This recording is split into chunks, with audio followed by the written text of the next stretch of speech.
Bakı dövrünə başlayırıq. 1918-ci ilin 15 sentyabrından dedik ki, AXC-nin Bakı dövrü başlayır. Yadınızdadırsa, düzdür? Konspekt götürün uşaqlar. Mövzu konspektini götürün. AXC-nin Bakı dövrünün konspektini. Deməli, 1918-ci ilin 15 sentyabrında AXC-nin Bakı dövrü başlayır. Və Qafqaz İslam ordusu gəldi, Bakını azad elədi. Bu çox əlamətdar bir hadisədir. O dövrdə buna Bakı zəfəri deyirdilər. Hətta sizə adi bir xüsusiyyəti deyim. Təsəvvür edin ki, Azərbaycanda həmin ildə, 1919-cu ildə, bir də 1920-ci ildə doğulan uşaqların əksəriyyətin adı Ənvər idi. Ənvər Paşanın adına qoymuşlar bu adı. Bakını azad edən Osmanlı komandanlığı, Osmanlı hökumətinin rəhbəri idi Ənvər Paşa. O qədər çox sevmişlər əslində. Amma Qafqaz İslam ordusu Bakını azad eləyəndən sonra hökumət köçdü Bakıya, amma ikinci kabinet davam edir də. Çünki ikinci kabinet dövrü nə vaxtdır? 1918-ci ilin demişdik 19 iyunundan Gəncə dövründən başlayıb dekabr ayının 7-sinə qədər davam edəcək. Yəni Bakı dövrünün bir hissəsi həm də ikinci kabinet dövrünə düşür. Düzdürmü? İndi Bakı dövrü başlayır və Bakı dövrünün ilk vaxtları bizim üçün yenə sıxıntılar var. Halbuki biz bayaqdan nə istəyirik? Bakını azad eləyək. Düzdür? Ən çox istədiyimiz şeydir. Bakını kimdən azad elədik? Sentrokaspi diktaturasını azad elədik. General Densterverdən çıxdı, getdi buradan. Ən böyük istəyimizə satdıq, amma yenə bir problem var. Niyə? Osmanlı qərar qəbul etməyimizdə bizə maneçilik törədir. Heç bir qərarı sərbəst şəkildə qəbul etməyimizə imkan vermir. O iyun böhranı əslində hələ də davam edir. Çünki Osmanlı istəyirdi ki, yavaş-yavaş AXC-ni ilhaq eləsin. Hətta Bakı neftini götürürdü, daşıyırdı, müharibədə Osmanlı ordusuna aparırdılar ki, Osmanlı ordusu müharibədə qələbə qazana bilsin. Başa düşdünüz? Bir məsələ var, təsəvvür edin ki, 15 sentyabrda Bakı dövrü başlayır, noyabr ayına qədər bizim heç bir tədbirimiz yoxdur, fikir verin. Heç bir dövlət quruculuq tədbirimiz yoxdur, mədəni quruculuq sahəsində, sosial-iqtisadi sahədə bizim heç bir tədbirimiz yoxdur. Bayaqdan məqsədimiz nədir? Bakını azad eləmək. Bakını azad eləmişik, tədbirimiz yoxdur. Bizə imkan vermirlər. Amma bir maraqlı hadisə baş verir. 1918-ci ilin 31 oktyabrı Mudros sazişi imzalanır. Bunu yazın. Çox vacib bir məsələdir Mudros sazişi. Mudros sazişi nəticəsində Osmanlı 1-ci Dünya müharibəsində məğlub olur. Və 1-ci Dünya müharibəsindən çıxır. Osmanlı dövləti məğlub olaraq 1-ci Dünya müharibəsini tərk edir 1918-ci il 31 oktyabr. Və 1-ci Dünya müharibəsi başa çatmaq üzrədir. İngilislərlə imzalayır da bu müqaviləni Osmanlı uşaqlar. Bəs bunun bizə nə dəxlisi var? Ortaya bu sual çıxır. Osmanlı İngilislərlə Mudros müqaviləsini imzalayır. Bizə nə dəxlisi var? Bu müqavilənin şərtinə görə biz bu müqaviləni ətraflı ümumi tarixdə keçəcəyik. 1-ci Dünya müharibəsi dərsində keçəcəyik. Müqaviləyə görə Osmanlı imperiyası parçalanır və dağılır. Osmanlı imperiyası dağılır və orada bir maddə var idi İngilislərlə imzalanan müqaviləyə görə. Osmanlı qoşunu harada varsa oradan çıxmalıdır. İngilislər onu Osmanlıya imzaladırlar. İngilislər onu Osmanlıya imzaladırlar ki, harada sənin qoşunun varsa çıxırsan. Məsələn, Osmanlı qoşunları Misirdə var. Çünki Misir axı Osmanlı imperiyasının tərkibinə daxildir. Osmanlı ordusu Misirdən çıxmalıdır. Osmanlı ordusu Ərəbistanda var, çıxmalıdır. Mesopotamiyada var, çıxmalıdır. Çünki Osmanlı imperiyası parçalanmalıdır. Osmanlı ordusu Azərbaycanda varmı? Var. Çıxmalıdır. Başa düşdün? Və müqavilə imzalananın səhərsi gün Osmanlı ordusu Azərbaycanı tərk eləməyə başlayır. Başa düşdünüz? Bu çox pis bir şeydir. Əslində Osmanlı ağır məğlubiyyətə uğrayacaq və 1-ci Dünya müharibəsindən sonra Osmanlı imperiyası dağılacaq, düzdür? Amma sizə bir şey deyim, nə qədər kobud səslənsə belə, bunun AXC üçün müəyyən müsbət faydaları oldu. Niyə? AXC-nin əl-qolu açıldı. Bayaq Osmanlı bizə imkan vermir, axı öz qərarlarımızı qəbul edək. İlhaqçılıq hərəkatı var idi burada. İndi Osmanlı qoşunu buradan çıxır, canımız rahatlaşır əslində ki, nəhayət ki, öz hökumətimiz, öz başımız, özümüzü idarə edə biləcəyik. Düzdür? Amma bir məsələ var. Bir məsələ var. Müqavilədə bir də şərt var imiş, Mudros sazişinin müqaviləsində ki, Osmanlı ordusu hardan çıxacaqsa Çıxdığı yerlərə İngilis qoşunları girəcək. Axı yiyəsiz qoymaz İngilislər buranı. Asiyan olsun, Mesopotamiyan olsun. Yiyəsiz qoymaz olsun İngilislər. Deməli, onlar Azərbaycana İngilis qoşunları girməli idi. İndi Osmanlı göndərdi, İngilislər gəldi. Gəl indi İngilislər azad elə Bakını. Yəni fikir verin, biz AXC-ni elan eləmişik və qarşımızda hər dəfə böyük bir əngəllər olub. Birinci BXK əngəli var idi. Onu açdıq, Sentrokaspi diktaturası çıxdı. Onu açdıq, Osmanlı noyabra qədər bizə problem yaratdı. Osmanlı çıxdı, yeni İngilislər gəldi. Deməli, bu İngilislər Azərbaycana ikinci dəfə gəlməsi də düzdür. Birinci dəfə nə vaxt gəlmişdi İngilislər Azərbaycana? BKS'nin süqutu zamanı. 1 avqustda Sentrokaspi diktaturası yaranmışdı da İngilis hökuməti idi. Sentyabrın 15-nə qədər, düzdürmü? Bu İngilislərin Bakıya birinci dəfə gəlməsi idi. Elə? İndi İngilislər Bakıya ikinci dəfə gəlirlər. Bu dəfə çıxmış Osmanlı qoşunlarının yerinə gəlirlər. 1918-ci ilin noyabr ayı, uşaqlar, yazırsınız. İngilislərin ikinci dəfə Bakıya gəlməsi. İngilis qoşunları ikinci dəfə Bakıya daxil olurlar. 1918-ci il noyabr ayında. Hə, indi ikinci dəfə İngilislər gəldilər. Amma bu dəfə asan çıxmayacaqlar uşaqlar. Sentrokaspi kimi bu dəfə daha çox çətinlik çəkəcəyik onları göndərməkdən. Yəni Sentrokaspi kimi olmayacaq. Birinci dəfə İngilislər bura gələndə İngilis ordusunun rəhbəri kim idi? Denslervin birinci dəfə gələndə. Bu dəfə General Thompson gəlir Azərbaycana. İngilis ordusunun komandanı General Thompsondur. İngilislər ikinci dəfə gəlirlər. Nə vaxta qədər ikinci dəfə burada qalacaqlar? 1919 avqustuna qədər uşaqlar. Bu dəfə xeylaq qalacaqlar. Birinci dəfə İngilis ordusu gəlmişdi 1918-ci ilin avqustun 1-də Sentrokaspi diktaturasını yaratmışdılar. Sentyabrın 15-nə qədər qalmışdılar. Rəhbərləri də General Denslervin idi, düzdür? Bir ay yarım qalmışlar. İkinci dəfə İngilislər Bakıya gəlirlər. 1918-ci ilin noyabr ayında. Bu dəfə 19 avqustuna qədər qalacaqlar Bakıda. General Thompson bu dəfə İngilis ordusunun rəhbəri idi, amma Pund öhdəsinə gələcək. Biraz gec olacaq, amma çətin də olsa Pund öhdəsinə gələcək. Bunlar da göndərəcək nəhayət ki, 19 avqustunda. Amma ora gələnə qədər nələr baş verəcək? General Thompson gəlir Bakıya və faktiki olaraq Bakıya nəzarət eləmək istəyir qoşunlarından bir yerdə. Amma biz ayrı dövləti yaxı. Öz hökumətimizi elan eləmişik. 1918-ci il may ayının 28-də. General Thompson bizi saymır. Və uşaqlar, nəzər alın ki, birinci Dünya müharibəsi başa çatır. İngilislərin gəlməsindən cəmi bir neçə gün sonra. Birinci Dünya müharibəsi dövrü başa çatır, müharibə tamamilə bitir. Müharibədən sonra nə baş verməlidir? Müstəmləkələrin bölüşdürülməsi prosesi olmalıdır. Amma bu asan məsələ deyil. Bunun üçün müzakirələr olmalıdır, konferanslar olmalıdır. Bu ən azı 1 il, 2 il vaxt aparacaq. Ona görə belə bir hadisə baş verəcək, Versal konferansı. Biz bunu ətraflı ümumi tarixdə keçəcəyik. Dünya ölkələri yığılaşacaqlar, qalib dövlətlər, güclü dövlətlər yığılaşacaqlar, böyük dövlətlər. Orada dünyanın yeni məsələsini müzakirə edəcəklər. Thompsona da tapşırırlar ki, sən o vaxta qədər qal Qafqazda, qal Azərbaycanda nəzarət elə. Thompson bilmir niyə Azərbaycana gəlibdir. Heç İngilislər də bilmirlər Azərbaycanı nə edəcəklər. Sadəcə deyirlər bir müddət qalın orada, ora nəzarət edin, görək nə edirik gələcəkdə.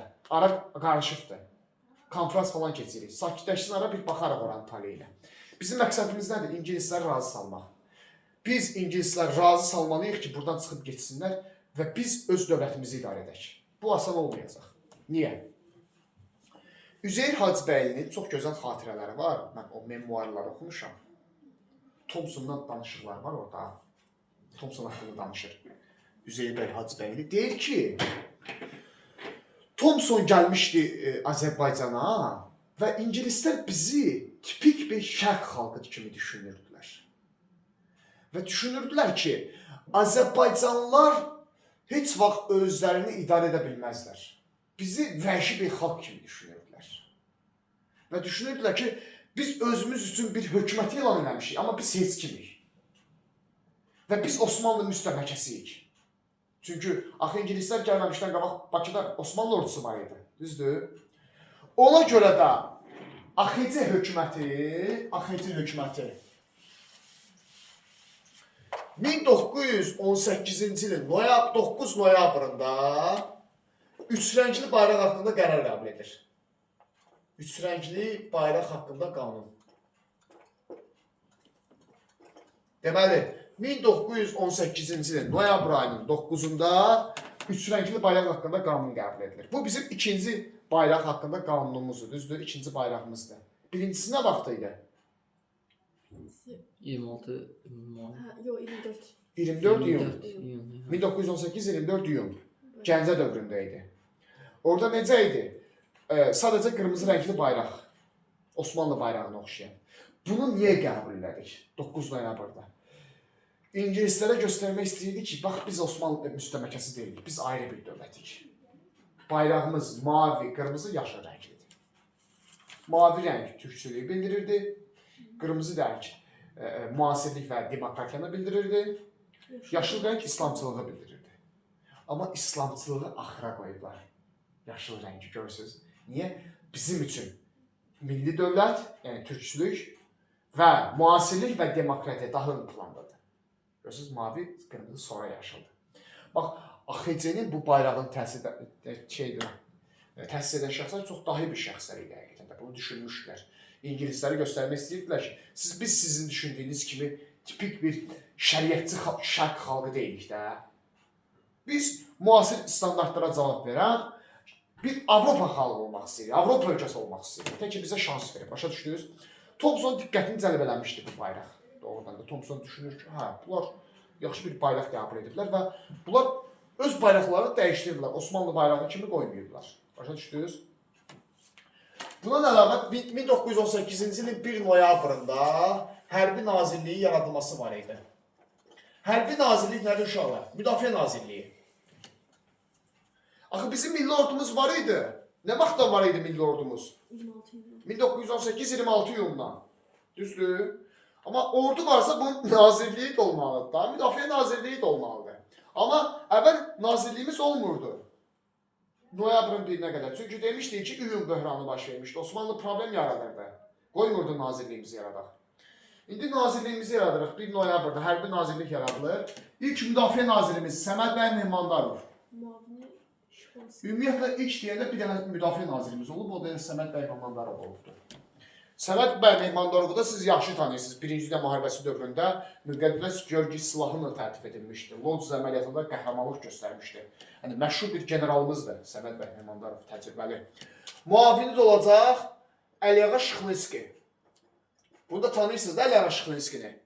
Bu da yenə Birinci Dünya müharibəsi dövründə iştirak edən qəhrəman bir Azərbaycanlı generaldır.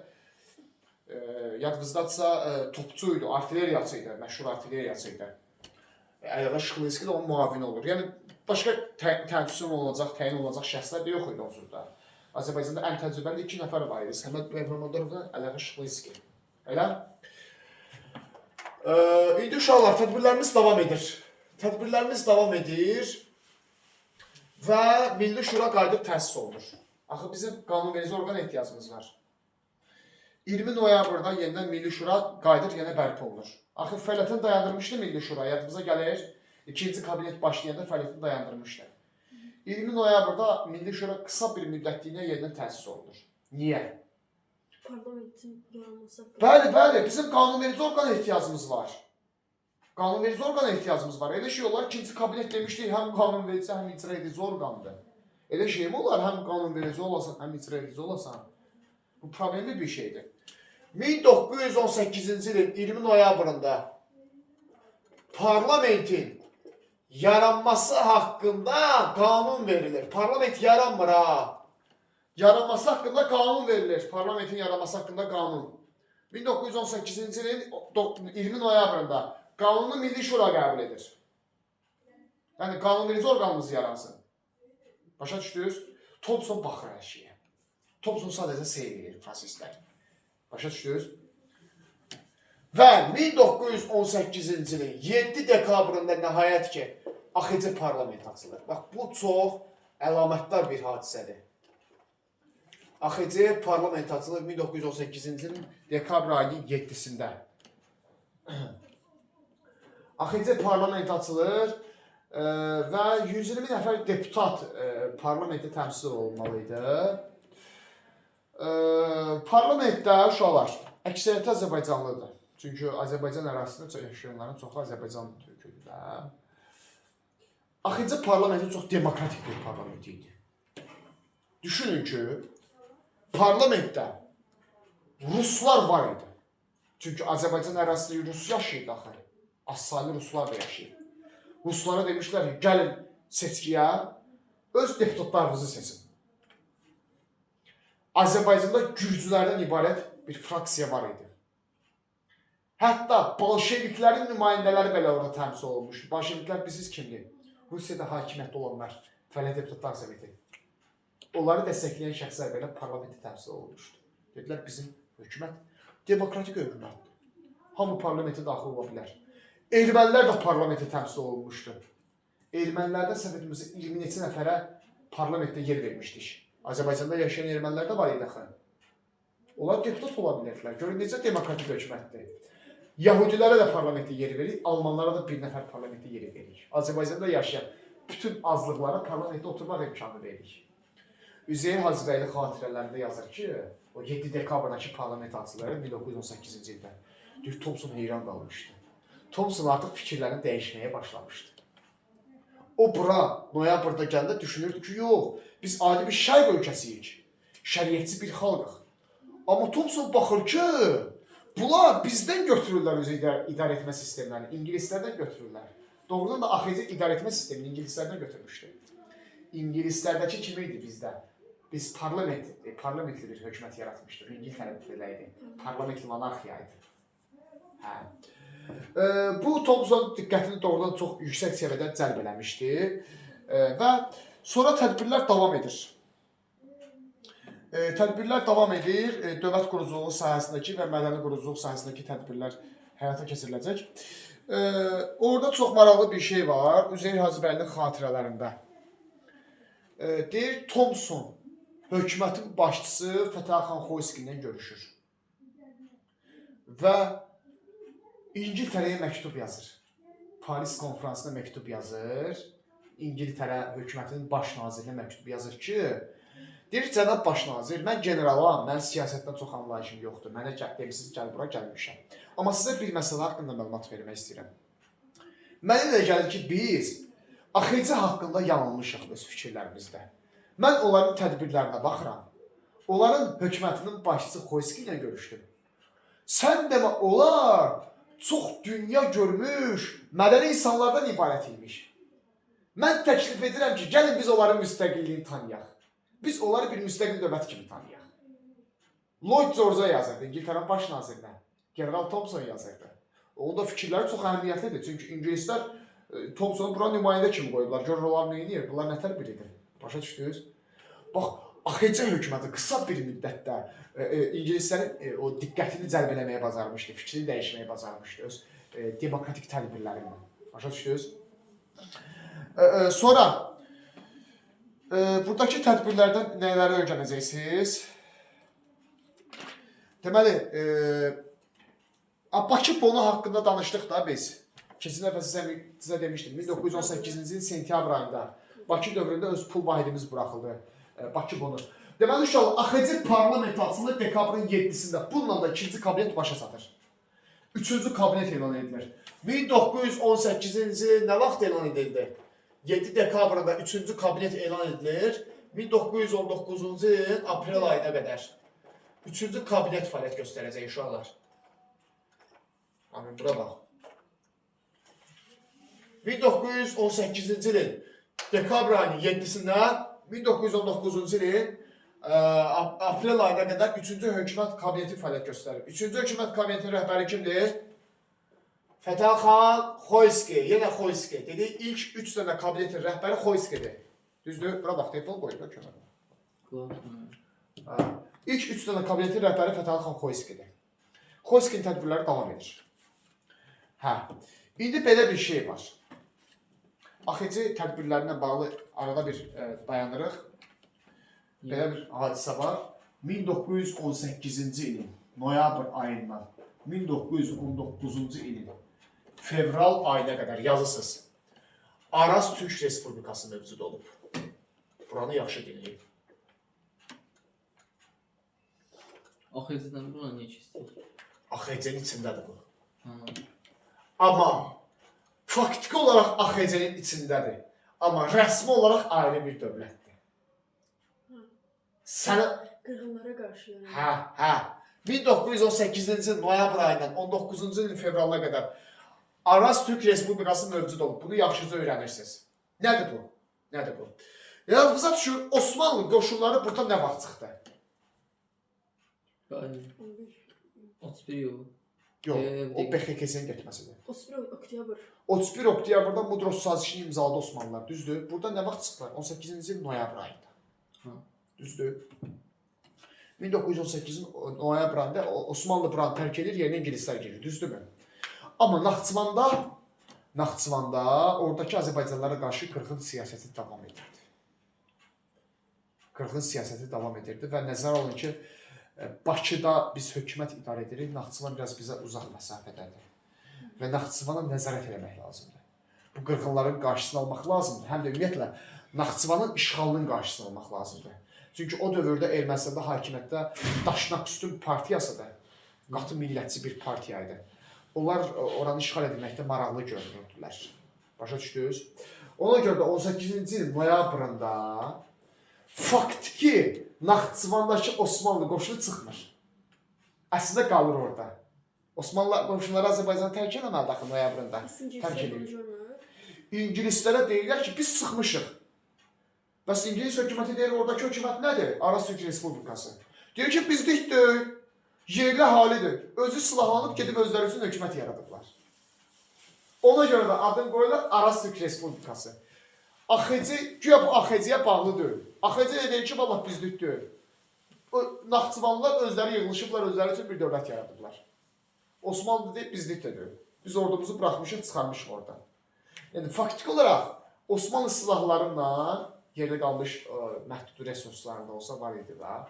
Və bəzi əsgərlər qalır orada, özləri üçün orada güya bir respublika yaradılar, Araz Türk Respublikası. Deməli, Araz Türk Respublikası 1919-cu il noyabrına yaranıb 19 fevralına qədər. Sözdə ayrı bir respublikadır, amma sözdə faktiki olaraq AXC-yə tabidir.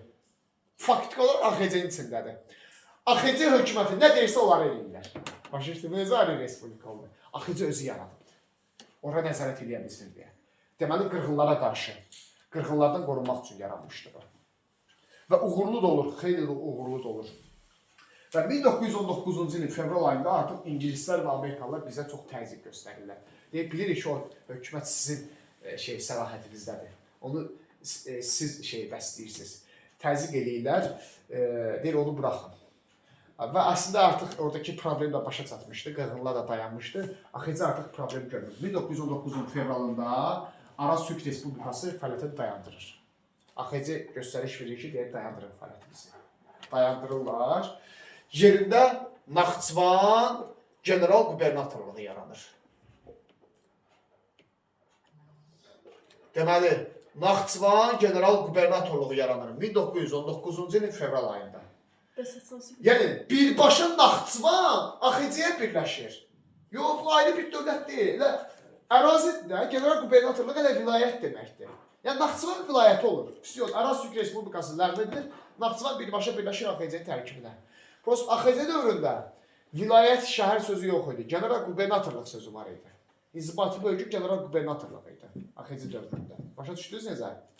1919-cu ilin fevral ayında Naxçıvan general qubernatorluğu yaranır Araz Türk Respublikası yerində və Naxçıvan birbaşa AXC tərkibinə daxil olur. Amma bundan qabaqda 1918-ci ilin 19-cu ilin yanvar ayında Qarabağ general qubernatorluğu yaranmışdı. Başa düşdünüz? Deməli, bu ikisini yaxşı yadda saxlayın. 1919-cu ilin yanvar ayında Qarabağ general qubernatorluğu olur. 1919-cu ilin fevral ayında isə Naxçıvan general qubernatorluğu olur. Deməli, AXC dövründə İnzibati bölgü general qubernatorluğu idi. Və ikisi də birbaşa AXC-yə bağlanır. Bura kimi başa düşdünüz? Bu da çox maraqlı bir məsələdir. AXC parlamenti nə vaxt açıldı? Biz hələ parlamentdə qalmışıq. Dekabr 7-si. 1918-ci ilin dekabr ayının 7-si parlament açıldı, düzdür? Və dedik ki, demokratik bir parlamentimiz var idi. Və parlamentimiz açılan kimi 3-cü kabinetimiz fəaliyyətə başlayıb, düzdür? Amma bir məsələ var. Parlamentin sədri kimdir? Heç onu demədik. Topçubaşov. Məşhur, bilirsiniz də Topçubaşov kimdir? Dumalı təmsil olunubdur zamanında. Rusiya müsəlmanlarının qurultayına rəhbərlik edibdir. Əlmərdan bəy Topçubaşov. Hamısında olub. AXC parlamentin sədridir. Neçə yaş var? Bildim mən 3-cü, 4-cü, 5-ci kabinetlər vardı. Orada da olubdu da. O nazir deyil, kabinet nazir demək. O parlamentin sədridir. Topçubaşov AXC parlamentin rəhbərliyidir. Elə 18-ci dekabrın 7-sinə parlament açılır dağlarına qədər. Başa düşdün?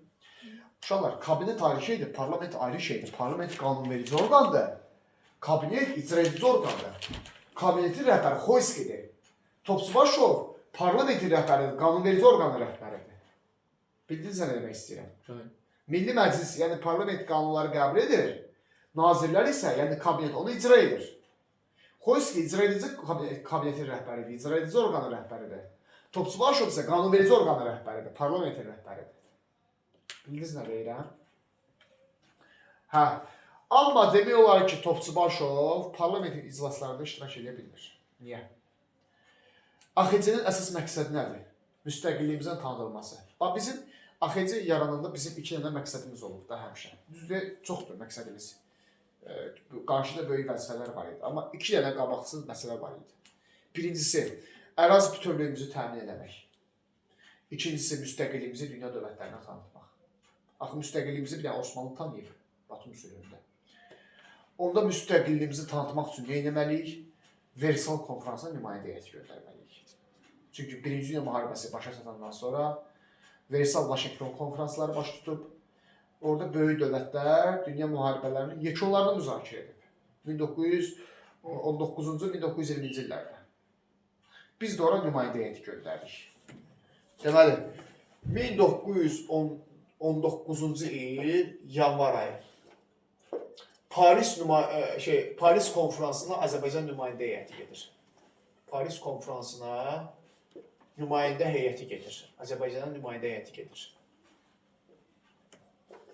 Yəni, rəhbəri də Topçubaşovdur uşaqlar. Çünki Topçubaşov bu işdə ən peşəkar şəxsdir. Bilirsiniz ki, Azərbaycan tarixində indiyə kimi gəlib getmiş ən yaxşı hüquqşünaslardan biri idi Topçubaşov. Çox təcrübəli idi, cəsur biri idi. Və parlamentin sədri Topçubaşov həm də həmin nümayəndə heyətinə səfirlik edir. Deməli, parlament nə vaxt açıldı? 18 dekabrın 7-si bir aydan sonra bəzi deputatlarımız Parisə gedirlər nümayəndə heyəti üzvü kimi. Məqsədləri nədir? Azərbaycanın müstəqilliyini tanımaq. AXC-nin müstəqilliyini tanıtmaq.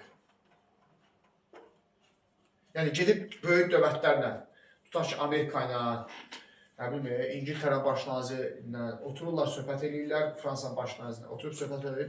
Onları inandırmağa çalışırdılar ki, biz ayrı bir dövlət olub özümüzü idarə edə bilərik. Bunların məqsədi odur. Gedib orada müstəqilliyimizi tanıtmaqdır. Başa düşdünüz? Bu proses çox uzun çəkəcək, bir ildən çox çəkəcək. Ona görə nəticəsini əvvəl saxlayırıq.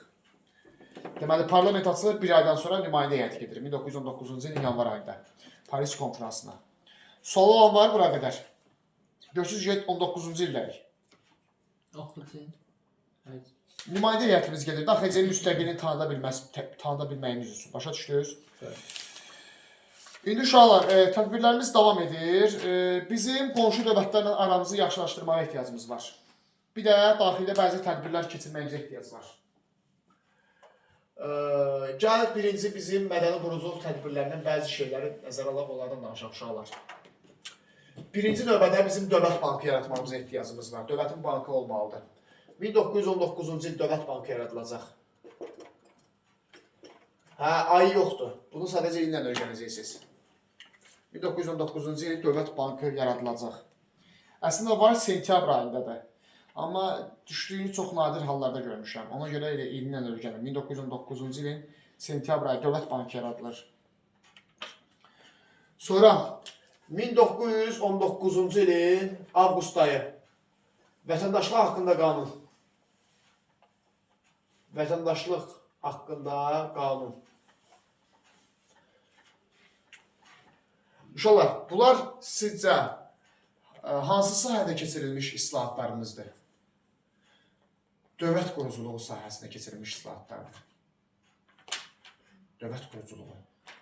Çünki mütləq hər kəs vətəndaşlığı olmalıdır, şəxsiyyət vəsiqəsi olmalıdır. 1919-cu ilin avqust ayında vətəndaşlığı haqqında qanun qəbul edilib. Nə deməkdir? Yəni yazılırdı ki, AXC ərazisində yaşayan hər kəs Azərbaycan Xalq Cümhuriyyətinin vətəndaşıdır. İndi necə yazılıb? Yazılıb ki, Azərbaycan Respublikası ərazisində yaşayan hər kəs Azərbaycan Respublikasının vətəndaşıdır. Düzdürmü? Onda da yazılmışdı ki, AXC ərazisində yaşayan hər kəs AXC vətəndaşı sayılır. Şeyindən asılı, kimliyindən asılı olmayaraq. Başa düşdünüz? Sonra, indi bizim ən əsas nəyə ehtiyacımız var? Universitetə ehtiyacımız var. 1919-cu il 15 noyabr Bakı Dövlət Universiteti yaranır. O dövrdə nə səhv etməmsə buna Bakı Universiteti deyirdilər. Nəhayət ki, bir universitetimiz açıldı. Uşaqlar, universitetin açılması parlamentdə qəbul olunur. Və düşünün ki, AXC parlamentində bir qərar qəbul ediləndə çox geniş şəkildə müzakirə edilirdi. Parlamentdə müxtəlif qruplar var idi, müxtəlif fraksiyalar var idi. Ciddi orada müzakirələr gedirdi, bəzi davadalaş olurdu, çünki sözü üst-üstə düşməyən deputatlar olurdu. Amma Bakı Dövlət Universitetinin açılması elə bir əhəmiyyətli məsələ idi ki, hamı bu qərarın yekdilliklə lehinə səs verir. Və Bakı Dövlət Universiteti açılır 1919-cu il 15 noyabrında. Çox ciddi bir hadisə idi. Təsəvvür edin ki, müəllim çatışmazlığı var idi.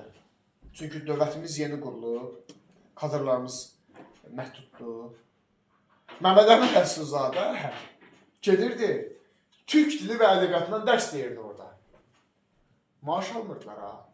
Hamı gedirdi, pozit şəkildə dərs deyirdi. Müəllim çatışmazlığı var idi, neyiniyək?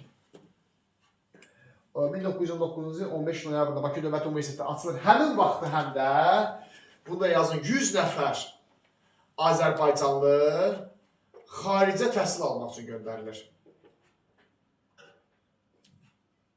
Bizim yaxşı kadrlara ehtiyacımız var idi. Bunun üçün də 100 nəfər Azərbaycanlı xaricə təhsil almaq üçün yollayırlar ki, qoy gedib onlar daha yaxşı təhsil alsınlar, gəlsinlər, ölkəmizə xidmət edəsinlər. Elə eyni vaxtda da Bakı Dövlət Universitetinin açılmasına bir vaxtda. Deməli, uşaqlar, bu şəxsləri xaricə göndərən əslində Hacı Zeynalabdin Tağıyevdir. Tağıyev deyir ki, mən pul ayıraram, pul olaraq Tağıyevin. Mən onları xarici təhsil almağa göndərərəm. Çox maraqlı bir məsələ var orada. Həmin o gənclərlə müqavilə imzalayırlar, onların qarşısına 2 dənə şərt qoyurlar. Birincisi, deyirlər ki, sizi xaricə göndərik, Fransaya. Gedib orada təhsil alacaqsınız. Amma bir şərtimiz var. Təhsil müddətiniz bitəndən sonra Azərbaycana geri qayıtmalısınız. Qalmamalısınız orada. Sizə niyə pulsuz təhsil almağı göndərmişik ora? Gəlin bizə şey eləyin, xidmət eləyin. İkincisi, xarici qızla evlənə bilmərsiniz. Gəlmərsiniz, yerli qızla evlənmərsiniz. Bu biraz şeyə bənzəyir. Yadınıza gəlir, Qutluq Xaqan var idi. İkinci Götürk dövlətini yaratmışdı. Çinli qızla evlənməyə qadağan eləmişdi. Burada da onlara müqavilə imzalatdırırlar ki, xarici qızla evlənə bilmərsiniz. Qayıtmalısınız ölkəyə. Yerli qızla evlənmərsiniz. Bu 100 nəfər Azərbaycanlı gedir xaricə təhsil almağa, heç biri də qayıtmır. Hamısı da orada evlənir. Ailə həyatı qurur. Şərtləri pozulur da yəni. AXC işğal olunur ona görə. Qayıda bildirlər. AXC işğal olunacaq. Belə düşünməmişlər çünki. Və Bakı Dövlət Universitetinin açılması eyni vaxtda idi. Başa düşdünüz də bunda. Sonra əsas məsələlərə gəlirik. Deməli, arada bizi uşaqlar ermənilərlə barışdırıblar. Hələ çox var mənim. Amma bundan qabaq bir məsələ var. Tələsmə, hələ var. Bundan qabaq bir məsələ var. 1918-ci ilin iyun ayında əks inqilabla mübarizə təşkilatı yaradılır. Bunu yaxşı yadda saxlayın uşaqlar. Bu nədir? İndiki DTX. Elə bir ki, onun kimi bir şey. Başa düşdünüz? Dövlətin daha ciddi təhlükələrdən qorumaq üçün daha ciddi bir qurum yaradılır. O dövrdə əks inqilabla mübarizə təşkilatı edilir. 1919-cu il iyun ayında rəhbəri yazılmayıb. Əslində Nağır bəy Şeyx zamanlı idi. Bir də Məmməd Bağır Şeyx zamanlı. Sonra, deməli, İngilis qoşunlarının buradan çıxmasına ehtiyac var. Bu məsələ yarımsıq qalıb hələ də. Özəlliyi tapmır. Amma arada belə bir şey olacaq. Bunu da diqqətlə dinləyin, yenə ortalıq qarışacaq. 1918-ci ilin may ayından avqust ayına qədər Muğan Sovet Respublikası fəaliyyət göstərib. 18. 1919-un yanlışlıq oldu. 1919-cu ilin may ayından avqust ayına qədər Muğan Sovet Respublikası fəaliyyət göstəribdi. Əks inqilaba qarşı təşkilat 19-dur. 19 iyundadır. İnşallah əks inqilabla mübarizə təşkilatı 1919-cu ilin iyun ayındadır. 1919-cu ilin, dediyimiz hamısı ildən sonra 19-dadır. Biz 19-cu ildəyik hal-hazırda. 1919-cu ilin may ayından avqust ayına qədər Muğan Sovet Respublikası fəaliyyət göstərib. Bax, bu kimdir? Bunlar hardan çıxdı? Aras Türk Respublikasından bayaq danışdıq. O, özümüzün yaratdığı qurum idi. Naxçıvanda. Onu bildik. Bu kimdir? Bunlar ki bizdən deyil. Bax, Sovet sözü var. Bu bizdən deyil, AXC-dən deyil. Elə o yerdə saxlayıb, Ruslar. Lənkərandır, bu Cənub zonası var Azərbaycanda. Orada Rus malakanları var idi. Çar Rusiyası dövründə olan götürülən Ruslar var idi. Onlar Rus hökumətinin bəzilərinin arası yaxşı idi. Rus hökuməti qızışdırırlar. Onlar AXC-yə qarşı, onlara silah yardım edir. Rus hökuməti kimdir? Bolşeviklər. Fəhlə Deputatlar Soveti Rusiyada hakimiyyətə daxil. Qızışdırırlar onları AXC-yə qarşı, silahlandırırlar. Orada bir qiyam baş verir. Onlar AXC-dən ayrılmaq istəyir. Özlərinə bir respublika yaradırlar. Muğan Sovet Respublikası. Başa düşdünüz? AXC-dən ayrılıb özlərinə bir dövlət yaratmaq istəyirlər. Cəmi 40 neçə gün mövcud oldu. Bunlar elə bir Sovetin buradakı orqanları idi, uşaqlar. Düşünün ki, bunlar güya cənubluları təmsil edirdilər, amma heç də elə deyildi. Əksinə elə Lənkəranda qırğın törədən bunlar idi. Xalq bunları sevmirdi. Heç bir Lənkəranda, Masallıda, Neyikdə olan heç kəs bunları sevmirdi. Heç rəhbərləri belə Ruslar idi. Deməli, faktiki bu oyuncaq hökumətdir. Sovetin bizdə yaratmaq istədiyi növbəti oyuncaq hökumətdir. Bizi parçalamaq üçün. Başa düşdünüz? Amma istədiklərinə nail olmur. 1919-cu ildə Həbib bəy Səlimovun rəhbərliyi etdiyi AXC qoşunları gedir keçir bu əraziyə, Lənkərana. Rəhbərlərin hamısını öldürürlər. Cəzalandırırlar. Muğan Sovet Respublikası ləğv olunur 1919-cu il avqust ayında. Başa düşdünüz? Bunu yaxşı yadda saxlayın ha. Buna düşür. Deməli, bu bizdən deyil. Sovetin burada yaratdığı gizli bir orqanı idi. Gizli deməyək, separatçı deyək də. Başa düşdünüz? Qiyamçı bir orqan idi, amma yatırdıq. 40 neçə gündən sonra getdik ləğv elədik. Həbib bəy Səlimov, general, AXC-nin generalı idi. Bizdə 4-cü kabinetdə, 19 aprelindən sonra. Nə vaxta qədər idi 4-cü kabinet? 19 apreldən Deməli, 19 aprel ayından 19 dekabr ayına qədər 4-cü kabinet idi. 4-cü kabinetin rəhbəri kimdir? Nəsib bəy Yusif bəy. 4-cü, 5-ci hökumət kabineti rəhbəri Nəsib bəy Yusif bəydir daxil. Yavaş-yavaş hər şey qaydasına düşür ha. Fikir verin, Muğan Sovet Respublikasının sonu qoyduq. Əks inqilabla mübarizə təşkilatı yaratmışıq. Xeyli dövlət quruculuğu sahəsində tədbirlərimiz var. Universitet yaratdıq, xarici təhsil almağa tələbələr göndərdik. Düzdür? Yavaş-yavaş qaydasına düşür hökumət. Bir dənə qalıb ingilisləri göndərmək. Onu da göndərsək, plus müstəqilliyimizi tanıtsaq, hər şey qaydasındadır. Nəsib bəy Yusif bəyli 4-cü, 5-ci kabinetlərin rəhbəri olacaq. 19 aprelindən 19 dekabrına qədər. İngilis qoşunları bunun dövründə Bakını tərk edəcək uşaqlar. 19 dekabr. Yox. 1919-cu ilin avqustu. İngilislər bir dəfəlik Bakını tərk edirlər. Axır ki, bu istəyimizə də nail olub. Bu çox böyük bir uğurdur. Nəsib bəy Yusif bəyli hökumətinin ən böyük uğurudur. İngilisləri buradan göndərmək. Nə vaxt gəlmişlər İngilislər bura? 18 noyabrında. Hə. İkinci dəfə gəlmişlər. Thomson rəhbərlik etdiyi. Bəlkə də heç kəsin ağlına gəlməzdi biz bunları göndərə bilək. Bizdir. Bu dəfə Osmanlı yerinə girmişlər çünki bura. 19 noyabrın avqustunda İngilislər buranı tərk edəcək. Nəsib bəy Yusifəli hökumətin ən böyük uğurudur. Deməli, çox maraqlı əhvalat var Nəsib bəy Yusifəli ilə bağlı. Bu bilirsiniz kimdir? Həm də partiya yaratmışdı 1917-də əvvəllər. Federalistlər Partiyası, Türk Federalistlər, onun rəhbəri. Nəsib bəy Yusifəli hüquqşünasdır. Çox savadlı biridir. Məktubu var bunun atasına. Bugün özünə də gəlib çıxdı. 19-cu ilin iyul-avqust aylarıdır. Hökumət kabinetinin rəhbəridir Nəsib bəy Yusifəli, düzdür? Hökumət kabinetinin rəhbəri olmaq nə deməkdir? Baş naziri olmaq. Düzdür? Hökumətin baş naziri deməkdir də bu. Atasına məktub yazır. Pul istəyir atasından. Baş naziri, kabinet rəhbəri. Xəzinə bunun əlinin altındadır. Ölkəni idarə edən şəxsdir. Atası təəccüb içərisində qalır. Məktubu var. Deyir, övlad, sən tələbə oldun. Mən sənə pul göndərdim. Sonra sən getdin, partiya yarattın. Müxalifətçi oldun. İnqilabçılara qoşuldun. Mən sənə yenə pul göndərdim. Sən indi baş nazirsən, hökumət başçısısan. Xəzinə sənin əlinin altındadır, sən yenə məndən pul istəyirsən. Yəni, Nəsib bəy Yusifəli, görün, necə bir təmiz insan idi ki, dövlətin bir qəpiyinə belə toxunmurdu. Özü belə maddi çətinliklər içərisində yaşayırdı. Başa düşdünüz? Bizim yəni belə tarixi şəxsiyyətlərimiz olub. İndi bəzi o şəxslər var, indi deyir ki, bu nazir vəzifədən çıxır. Deyirsən ki, bunlar rüşvətxorda axı. Deyir, yox, nə olsun. Tələsi gələcək o da rüşvətxor olacaq. Elə bilirlər ki, hamı eyni şey, hamı rüşvət alır, hamı çirkaba bulaşa bilərdi. Nəsib bəy Yusifəli bunun ən gözəl nümunəsidir ki, vəzifə tutub təmiz insan ola bilərsən də, yəni başa düşdünüz. Bunun dövründə 1919-cu ildə İngilislər Bakını bir dəfəlik tərk edirlər. Thomson. Thomson bizi çox sevmişdi özdə, İngilis generalı. Çox xeyli yaxşılaşmışdı. Üzeyir Hacıbəyin xatirələrində yazır ki, Thomson tərk eləyəndə çox fərqli situasiyalarla Bakını tərk elədi. Gələndə tam fərqli düşüncə ilə gəlmişdi.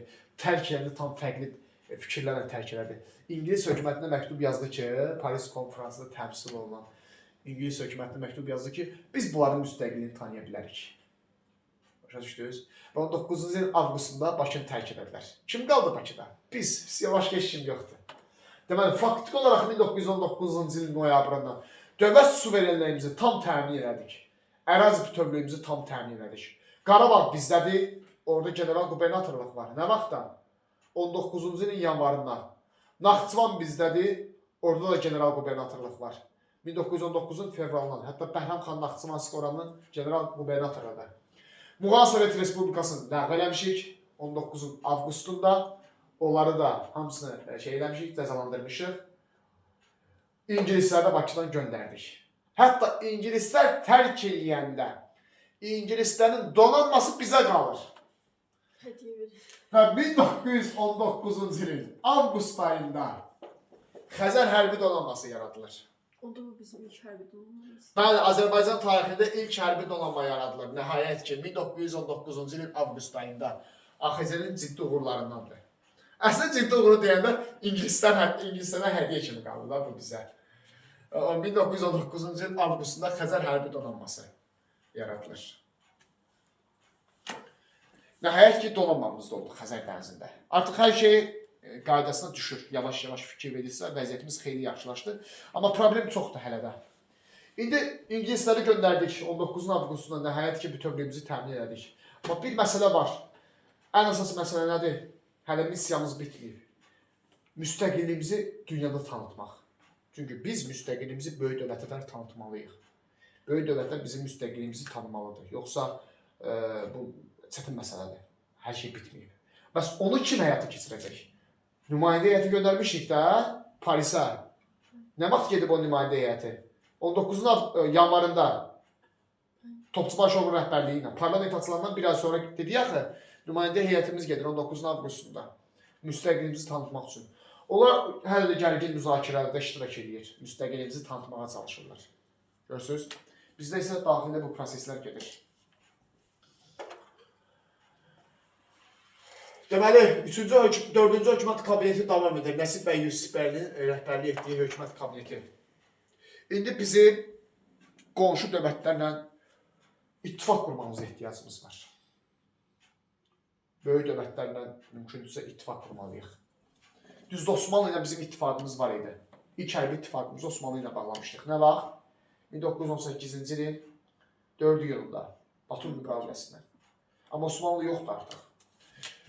1919-cu ilin iyun ayı Gürcüstanla AXC arasında, Gürcüstan hökuməti və AXC arasında hərbi ittifaq bağlanır. Gürcülərlə birləşirik. Gürcü qardaşlarımızdan. Qonşumuzdur da, bizim ən yaxınımızdır. 1919-cu ilin iyununda Gürcüstanla hərbi ittifaq bağlayırıq uşaqlar. Onlar üçün də yaxşıdır, bizim üçün də yaxşıdır. İki dənə kiçik dövlətik. Gücümüzü birləşdiririk. Orada belə bir anlayış var. Denikinə qarşı. Hə, Nuray soruşacaq Denikin kimdir? Hə, onu soruşmayacaq. O da başqa biridir. O da gəlib bizi işğal eləməyə çalışır. Dövlətdir. Yox. Rusiyada vətəndaş müharibəsi davam edir. Orada olan şəxslərdən biridir. İstəyir ki, Bakı neftini ələ keçirsin. Vətəndaş müharibəsini tutması üçün. Başa düşdü? Heç girməyin o məsələyə, Denikinə. Bir dənə deyir ki, Denikinə qarşı, Denikin işğalına qarşı bizi işğal etmək istədiyinə görə. Bu generaldır Denikin. Hərbi ittifaq bağlamışdıq Gürcülərlə. 1919-cu ilin iyun ayında Gürcüstan AXC arasında hərbi ittifaqın bağlanması var. Hələ var mı? Dokument var. Oxuyuyoruz da, hələ var. Demək. Az qaldı. Ola bilsin, bu dərsə tam yenə qutaramadıq. Qaldı 3-cü bir hissəyə. 3-cü hissəyə qalxmıyorum. Yaxşı hocam. Davam edir proseslər. Testi də var həmin. Hə, testi də var. Proseslər davam edir. Gəlirik AXC-nin tanınması prosesinə. Gələk çataq da ora. 1919-cu ilin dekabrında yazarsınız. İstiqlal Muzeyinin açılması var. Muzey açmışıq. 1919-cu ilin dekabr ayında. İstiqlal Muzeyi açılıb. Başa düşürsünüz uşaqlar bu dərsdə. Bu çətin də bu məsələləri diqqətləndirməyin. İstiqlal Muzeyi, muzey açdırıq da. Bu da düşürük 4-cü kabinetin sonlarına. İndi uşaqlar gəlirik 5-ci kabinetə. 1919-un dekabrından sonuncu kabinetdir də. 1920-ci ilin aprel ayına qədər 5-ci kabinet mövcud olubdur. Kim idi 5-ci kabinetin rəhbəri? Nəsib bəy Yusif bəy, görlər insan.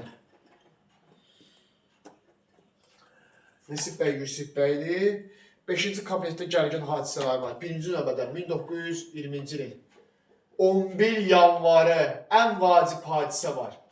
AXC-nin müstəqilliyi de facto tanındı. Axır ki, bu istəyimizə də nail olduq. Amma qismən nail olduq. De facto. Ne demiştik? Faktiki olaraq. Bizim məqsədimiz nədir? Müstəqilliyimizin tanınılması, düzdür? Müstəqilliyimizin tanınılması üçün Parisə nümayəndə heyəti göndərmişdik uşaqlar. Nə vaxt göndərmişdik o nümayəndə heyətini? Yanvar 1919. 1919-un yanvarında Topçubaşovun rəhbərliyi ilə bir qrup deputat getmişdi. Üstündən bir il keçib. Çox böyük müzakirələrin nəticəsində, diplomatik görüşlərin nəticəsində nəhayət ki 1920-ci ilin yanvar ayında, deməli 19-un yanvarında getdilər. 1920-ci ilin yanvar ayında Versal konferansında Versal Ali Şurası 1-ci Dünya müharibəsi dövründə qalib gələn dövlətlər rəsmi olaraq elan edirlər ki, Qafqazda bir dövlət var, Azərbaycan Xalq Cümhuriyyəti hökumətidir və gəlin biz onların müstəqilliyini tanıyaq. Və rəsmi olaraq deməli de facto şəkildə, faktiki olaraq AXC-nin müstəqilliyi tanındı. Bəli, İngilislər də, Amerikalılar da, Fransızlar da çıxdılar, dedilər ki, Qafqazda, Azərbaycanda Nəsib bəy Yusif bəylinin rəhbərlik etdiyi bir hökumət var. Biz bu faktı inkar edə bilmərik. Çünki onlar ölkənin bütün sərhədlərinə nəzarət edə bilirlər. Amma bir məsələ var. De jure tanınmır AXC. Ən vacib budur. Əslində ən vacib budur. AXC-nin süqutun səbəbi bundan başlayır. De jure tanınmır. Yazın da bundan. Ben 1919 yanvarda gedəndən tanıdı. Tanıdır. 20 yanvarda bir ildən sonra. Onlar danışırlar axı, orada diplomatik görüşlər aparırdılar, danışıqlar aparırdılar ki, bəs bizi tanıyın da, biz demokratik hökumətimiz var, bizim sərhədlərimiz var, öz millətimiz var və biz idarə edə bilərik. Deyir tanımır nədir? De facto nədir uşaqlar? Faktik olaraq bax. Tutaq ki, kimsə orada oturub da, düzdür? Tutaq ki, orada oturubsan, düzdür? Mən qəbul edirəm ki, Rami, sən orada oturmuşsan. Düzdür? Faktik oradasan, səni görürəm. Amma orada oturmağını istəmirəm səni. Bax, bu deyir idi. Sən varsan, AXC deyirlər. Sən avqustdan, 1919-un avqustundan sərhədlərə nəzarət edirsən İngilislərin çıxmasından bəri. Sənin ordun var, hərbi nazirliyin var, donanman var, bayrağın var, hər şeyin var. Bunu inkar edilmərəm. Çünki bunu əldə eləmirsən. Yavaş-yavaş. Amma bizi bağışla. Biz səni qəbul eləmək istəmirik. Yeni dünya düzənində sənin yerin yoxdur. Çünki dünya müharibəsi bitib, biz dünyanı bölüşdürmüşük. Və sən dünya düzəndə istəmir təmsil olmasın. Çox böyük mədəniyyətsizlik. Yox, biraz mübahisəli məsələdir. Biz sən bəzi balans var, onu qorumalıydılar bəlkə də. Bəlkə də bəli, ədalətsizlik də var əslində, onlarası da elədir. Ədalətsizlik də var. Faktik olaraq biz özümüzü sübut eləmişdik onlara. 1920-ci ilin 11 yanvarında deyirə tanımırlar bizi. Ona görə Sovet gəlib bizi işğal edəndə hamı oturub baxacaq. Heç kim səsini çıxarmayacaq. Çünki deyəcək ki, siz Rusiyanın tərkibindən çıxmışsınız. Rusiyanın tərkibinə girməlisiniz. Başa düşdünüz? Məsələ buydu. Yoxsa qoyardılar Sovet bizi işğal eləsin. Qoymazlar. Ən azından yardım eləməliydilər də bizə. Axı yardım da eləmirlər. İşğal vaxtı heç kim bizə yardım eləmir. Niyə eləsinlər kimi? Hə? Niyə eləsinlər? Sular verərdilər heç olmasa, pul verərdilər. Niyə eləsinlər kimi? Axı biz müstəqil dövlətiyik. Müstəqil dövlət eləmədilər ki. Təbii ki, bəs millətlər cəmiyyəti yaranacaq Birinci Dünya müharibəsindən sonra. Millətlər cəmiyyəti deyirdi ki, heç kim bir-birini bundan sonra işğal edəməz. İndi də elədir. Ukraynaya niyə yardım edirlər Rusiyaya qarşı? Çünki Rusiya ədalətsizdir. Gedir Ukraynanın torpaqlarını işğal edir. Amerika niyə Ukraynaya yardım edir? Deyir ki, Ukrayna vuruşmalıdır, öz torpaqları uğrunda vuruşur. Avropa İttifaqı Ukraynaya yardım edir. Niyə? Çünki Rusiya gedir cəmaatın torpağını işğal edir. Hə, bizə də eləməliyiklər əslində. Uğursuz olacaqdır bəlkə də, yenə də işğal edəcəklər. Amma niyə eləmirlər? Çünki bizi de facto tanıyırlar, amma de jure tanımırlar, rəsmi olaraq tanımırlar. Yəni deyirlər sizin bu yeni dünya düzəndə yeriniz yoxdur, tanımaq istəmirik. Yəni siz planlarınızda yoxdursunuz indiki halda. Başa düşdünüz? Ona görə AXC işğalının səbəbi buydu. Amma de facto tanımaq özü də bir uğuruydu. İndiki situasiyada sən oturmuşsan Tiflisdə, biz görün hardan ara gəldik. 1918-də idi, 28 maydaydıq. Bu adamların cibində pul yox idi, qoşunu yox idi. Başladılar oradan, gəldilər Bakını azad elədilər. Osmanlı göndərdik, İngilisləri 2 dəfə göndərdik, dövlət quruculuğunu keçirdik. Buradakı daxili qarşıdurmalara son qoyduq, ölkədə bir nəzarət, sabitlik yaratdıq. Bu özü asan bir məsələ deyil, çox mürəkkəb bir məsələ idi. Hətta öz müstəqilliyimizi de facto olaraq tanıtdıq. Amma biraz, mən deyərdim, nə ilə əlaqədar idi? Şanssız vəziyyətə düşmüşdük. Çox pis bir dövrə düşmüşdük həqiqətən də. 1920-ci illər. İkinci Dünya müharibəsindən sonra olsaydı bəlkə də belə olmazdı. Amma Birinci Dünya müharibəsindən sonra ən belə bəxtsiz bir vəziyyətə düşmüşdük. Hamı bir-birinin işğalına göz yuması bir vəziyyətdə idi. Və nə baş verəcək? Sovet işğalı prosesi başlayacaq.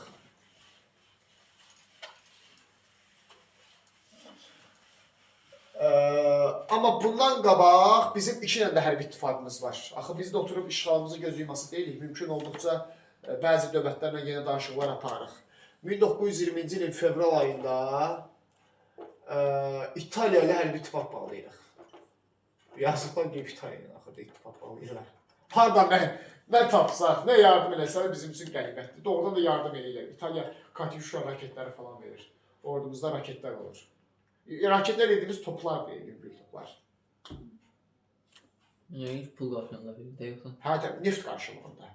Bizdə pulumuz yox idi, neft verirdik, onlar da natural təsərrüfat kimi neft verirdik, onlar bizə silah verirdi. Başa düşdünüz? Ən azından gözümüzü qoruyaq da, gördük ki, heç olmasa bir şey yoxdur, kim ki bizə yardım edə bilər, onlarla ittifaq bağlayırdıq. Deməli 3 dənə ittifaq, 4 dənə ittifaqımız var uşaqlar. Birincisi 1918-in 4 iyununda Osmanlı ilə hərbi ittifaq Batum sülhü. İkincisi 19 iyun. 19 iyun Gürcüstanla hərbi ittifaq. O Denikinə qarşı idi. Üçüncüsü 1920-nin fevralında İtaliya ilə hərbi ittifaq. İtaliyadan silah alırıq. Bir də 1920-ci ilin martında Qacarlar hansı dövlətdir? Yəni İranla. İran idi o dövrdə. Bəli. Qacarlarla dostluq ittifaqı, amma bunlarla hərbi ittifaq deyil, dostluq ittifaqı bağlayırıq. İranla da münasibətlərimizi düzəldirik. Görün, uşaqlar, biz qonşularla da münasibətlərimizi qaydasına salmışdıq. Bir də Rusiyadan başqa. Gürcüstanla aramız yaxşıdır. Hətta Ermənistanla da barışmışıq. Ha, 1910, onu demək yadıma çıxdı. 1919 noyabr ayı. Tiflis sazişi, uşaqlar. Tiflis sazişi var idi. Bu əvvəldə olmalıydı, deməyi unutdum. 1919-cu il noyabr ayı Tiflis sazişi AXC ilə Ermənistan hökuməti arasında imzalanmışdı. ABŞ-la İngilislər vasitəsilə eləmişdi bizə. Göstər ki, onlar barışdırırlar bu iki xalqa. Tiflis sazişi imzalanır 1919-cu il noyabr ayında. Başa düşdünüz? Ermənistanla aramızı qaydasına salmışdıq. Gürcülərlə onsuz da aramız yaxşıdır 19-un iyunundan. Qacarlar da bizim cənubumuzdadır İran hökuməti. İranla da qaydasına saldıq 1920-nin martında. Hətta Təbrizdə Azərbaycan konsulluğu açılır. Ciddi hadisədə Təbrizdə Azərbaycan konsulluğu açılır. Qacar hökuməti AXC-nin müstəqilliyini tanıyır. Biz də Qacarların ərazi bütövlüyünü tanıyırıq əvəzində. Niyə konsulluq açılır ki? Konsulluq nümayəndəlik deməkdir də. Bir-birimizi tanıyırıq axı. Biz də deyirik ki, Cənubi Azərbaycanı iddia edirək, sürməyəcəyik. Başa düşdünüz? Amma Rusiyanın aramız düzəlmir. Hətta biz dəfələrlə Rusiyanın aramızın düzəlməsinin tərəfdarıydıq. Nəsib bəy, Yusif bəyli Rus hökumətinə müraciət eləmişdi ki, biz sizlə istəyirik aramız düzəlsin, qaydasına salaq. Rus hökuməti düzəlməsini istəmirdi. Niyə? Çünki Rus hökuməti AXC-ni işğal eləmək istəyirdi. 1920-ci ilin yanvar ayı. Rusiyada vətəndaş müharibəsi də davam edir uşaqlar. Gərgin dövrləridir. Rusiyada qıtlıqdır. 15 milyon insan ölür vətəndaş müharibəsində Rusiyada. Rusiyada qıtlıqda düşünün ki, insanlar yeməyə ət tapmır. Yemək tapmır. Lenin, Sovet hökumətinin rəhbəri, plenumda çıxış edir. Deyir ki, Mərkəzi Komitənin plenumda çıxış edir. Deyir ki, nə olursa olsun Bakını işğal eləməliyik. Bizi düşdüyümüz vəziyyətdən yalnız Bakı nefti xilas edə bilər. Ona görə biz Bakını işğal eləməliyik. Biz çalışdıq Sovet hökumətindən Sovet Rusiyasına aramızı qaydasına salaq, amma onlar razı olmadılar. Onlar bizlə barışmadılar. Və 1920-ci ilin yanvar ayından işğal prosesi başlayacaq. Biz işğal eləməyə başlayacaq. Aprel ayına qədər. Burasını saxlayın, gəlin dəfə izah edərəm, yaxşı. Demək olar, qutardı, çox cüzi bir şey qalıb izahla bağlı.